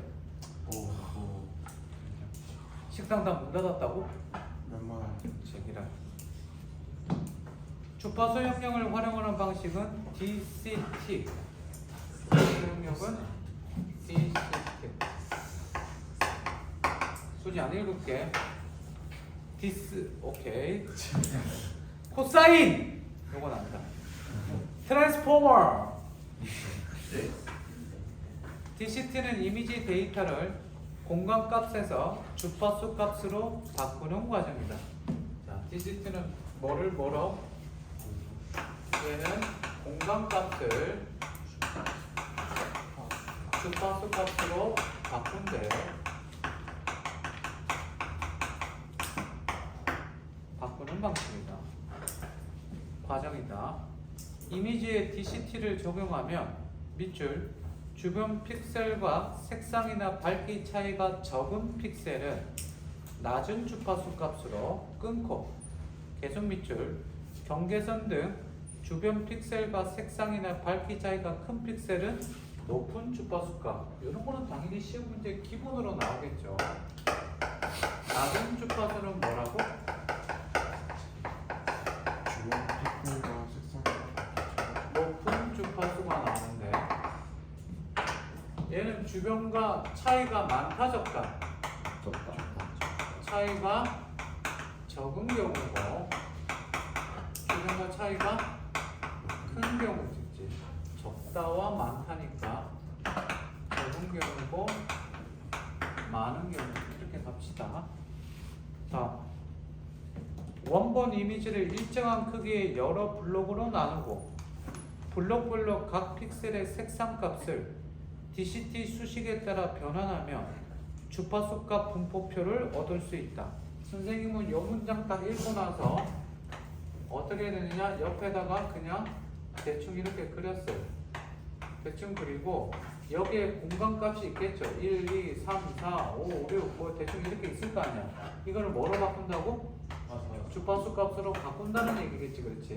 뭐 특정 뭐 14, 뭐 98, 뭐 이런 식으로 자기 마음대로 바꾸겠죠. 다음,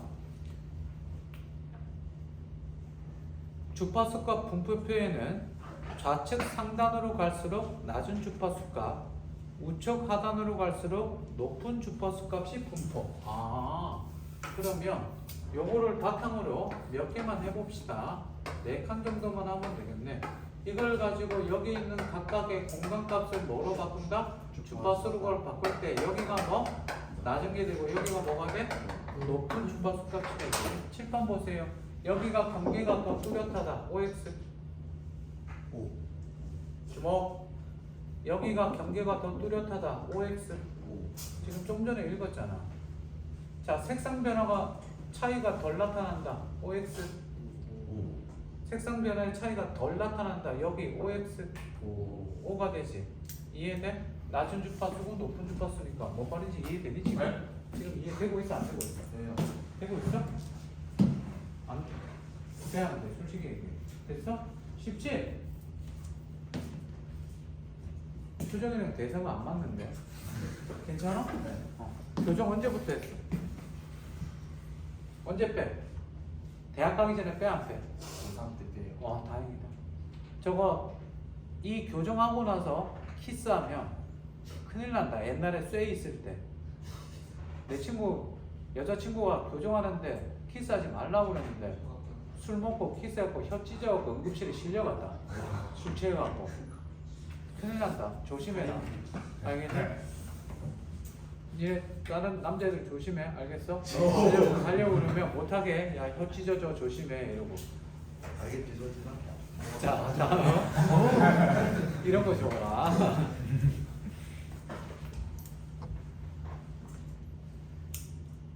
이미지의 색상이나 밝기에 따라 각 주파수 값이 분포하는 영역의 비율은 다르게 나타난다. 자, 이미지의 색상이나 밝기에 따라 가로쳤습니다. 이때 워터마크 이미지 픽셀의 색상 값을 주파수 값을 형태로 삽입한 후 다시 역변화 수식에 따라 변환하면 여기가 복잡해 보이지만 그냥 간단해. 바꾸고 또 바꿔. 역변환하면 그지? 어느 주파수 값을 삽입하든 자 여기 이런 게 시험 문제 나오는 밑줄칩니다. 어느 주파수 값에 삽입하든 워터마크가 원본 이미지의 전 영역에 걸쳐 고르게 분산. 차이점이죠. 얘는 어디만 한다고? 최하위. 얘는 어디만 한다고? 얘는 최하인데 얘는 워터마크 이미지가 어디에 된다고? 고르기. 그치? 실파 여기는 어디에? 전 영역에 걸쳐 고르게 분포하는 거야. 뭐가? 워터마크 이미지. 워터마크. 됐습니까? 요 차이점을 잘 봐야죠. 인간의 시각은 낮은 주파수 성분의 변화에는 민감하나 높은 주파수 변화에는 둔감하기 때문에 난 여기 좀 이해가 안 되더라고. 왜 낮은 거에 민감할까? 주변과 차이가 별로 없는데. 무튼 그런가 보다. 여기에 뭐하고? 민감하고 여기에 뭐하고? 둔감하대. 니들은 뭐에 민감하니? 자, 다음. 높은 주파수 값이 분포하는 영역에 워터마크를 삽입하면 원본 이미지의 시각적인 변화를 최소화할 수 있다. 칠판 봅시다. 그러면 어디에다 넣는 게 더 낫겠니? 변화의 차이를 못 느끼게 하려면 높은 주파수에 하는 게 훨씬 더 낫겠지. 그러나 자 여기에 둔감하기 때문에 여기 하는 게 낫지만 그러나 라고 얘기하면서 이제 뭐 얘기하고 있니? JPG가 나옵니다. JPG가 우리가 제일 많이 보는 소위 말하는 무슨 그림 파일이죠. 이미지 파일. JPG와 같은 방식의 압축 이미지 알고리즘은 높은 주파수 성분의 요소를 제거하여 이미지를 압축하기 때문에 높은 주파수 값이 분포하는 영역에 워터마크를 삽입하며 이미지 압축과 같은 과정에서 워터마크가 삭제될 수 있다. 7판 JPG는 어디에 한다고? 높은 주파수를 뭐하기 때문에? 압축하기 때문에 그치? 여기에 삽입할 경우 이거를 뭐 할 수 있다? 여기에 워터마크를 삽입할 경우 JPG 같은 경우는 뭐 될 수 있다? 삭제될 우려가 있다. 이게 소위 말하는 뭐가 되죠? 다 같이? 이게 단점이자 한계가 되겠지.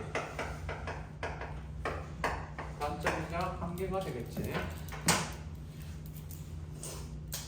그래서 워터마크를 삽입할 때는 낮은 주파수 값이 분포하는 영역과 높은 주파수 값이 분포하는 영역의 밑줄 경계면에 해당하는 특정 주파수 값 영역을 중심으로 워터마크 정보를 삽입한다. 그래서 얘들 결론 7판 얘들의 결론 어떻게 된다? 높은 주파수와 낮은 주파수의 단계면에 의해서 뭐한다? 둘 다 골고루 삽입. 되셨습니까? 어디? 경계면의 특정 주파수.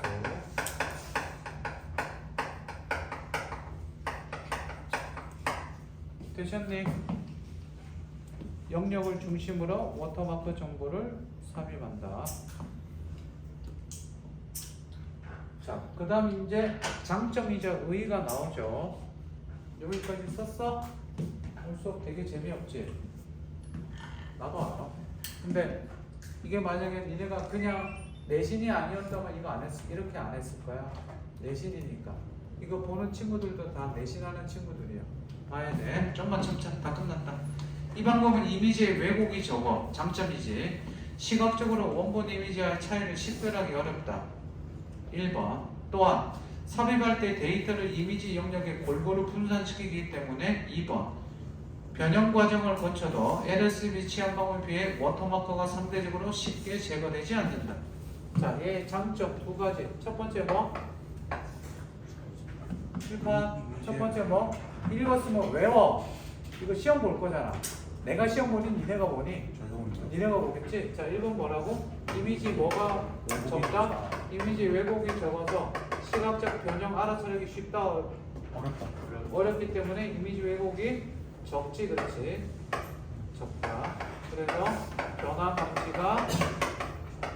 감지하기가 어렵다. 다음 두 번째 뭐? 워터마크 및 삭제가 쉽다 어렵다?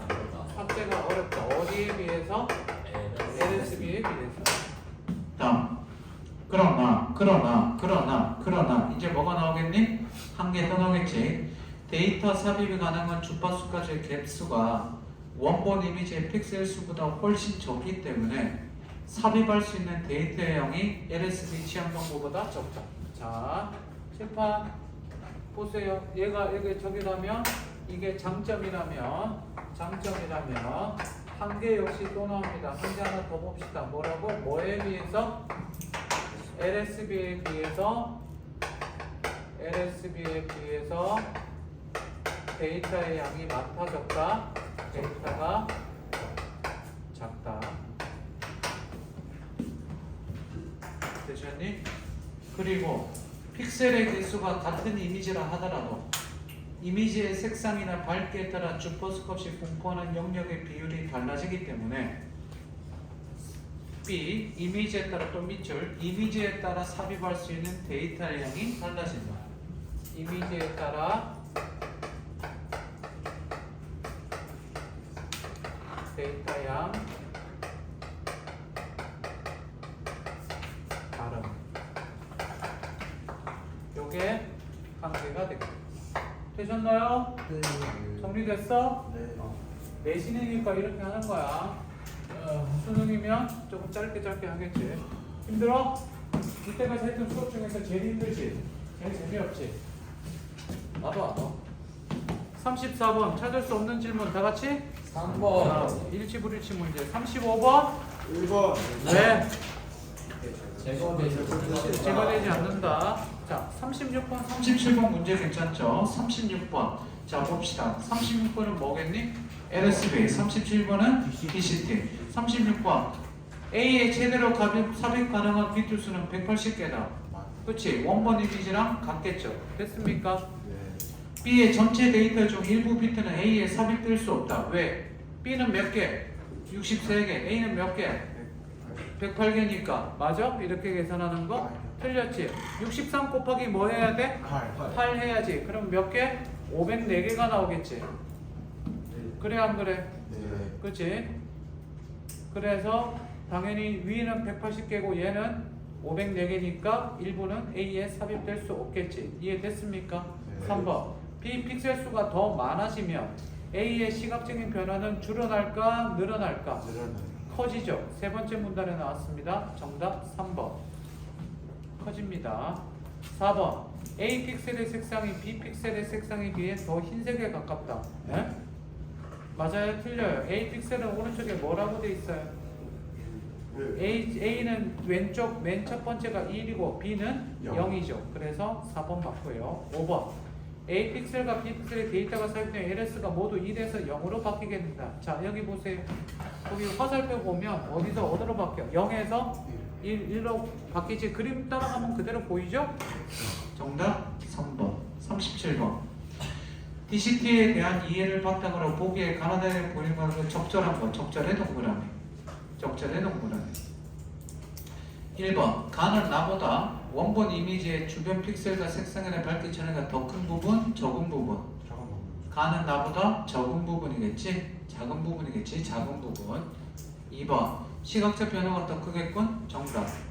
3번. 나의 삽입된 워터마크가 나의 삽입된 워터마크보다 JPG와 같은 방식의 압축에 의해 덜 쉽게. 4번은 더 고르게 분산된다 있니? 그냥 골고루지. 5번. 항상 일정한 비율 아니라고 그랬죠. 칠판 보세요. 여기 항상 일정한 비율이니? 아니죠. 정답 2번입니다. 38번의 답 1번. 됐습니까? 네. 오케이? 네. 자, 비문학 독서 지문, 세 지문 끝났습니다. 질문 있으면 연락하세요.